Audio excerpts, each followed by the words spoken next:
டேய் உன்னை என்ன பண்ண சொன்னா என்னடா பண்ணி வச்சிருக்க? எங்க அம்மா பழனி போற பஸ்ல ஏத்தி விட சொன்னா திருச்சி போற பஸ்ல ஏத்தி விட்டுருக்க. ஏன்டா அப்படி பண்ண? பாஸ் அவரு தான் பழனி போற பஸ்ல ஏத்தி விட சொன்னாரு. அந்த பஸ்ல தான் என் ஃப்ரெண்டு பழனி போனா, அதையும் ஏத்தி விட்டேன். ஆமா, அவன் மட்டும் எப்படி திருச்சி போற பஸ்ல பழனி போனா? டேய் என்னடா பேசிட்டு இருக்கீங்க? எங்க அம்மாவை எப்படியாவது கண்டுபிடிச்சு கொடுங்கடா. பயப்படாதீங்க நினைச்சி, அவங்களே ஃபோன் பண்ணுவாங்களே, அப்ப கண்டுபிடிச்சிடலாம். டேய் எங்க அம்மாட்ட போன் இல்லடா. அவங்க கிட்ட இல்லைன்னா என்னன்னாச்சு? அதான் உங்ககிட்ட இருக்குல்ல, நீங்க கூப்பிடுங்க.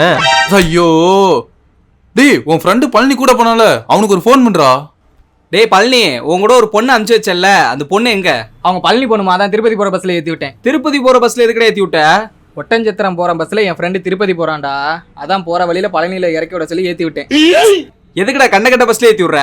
ஒழுங்கா பழனி போற பஸ்ல மட்டும் ஏத்தி விடு. உன் ஃப்ரெண்டுக்கு இப்ப கால் பண்ணி பாதியிலே இறக்கி விட சொல்லு அவங்கள. ஆமா விக்கி, அவன் ஃப்ரெண்டு மட்டும் எப்படி ஒட்டஞ்சத்திரம் பஸ்ல திருப்பதி போனா? அட பாவி, சம்போ சிவ சம்போன்னு அசாம் போற வண்டியில அம்மாவை அம்போடு ஏத்தி விட்டியாடா.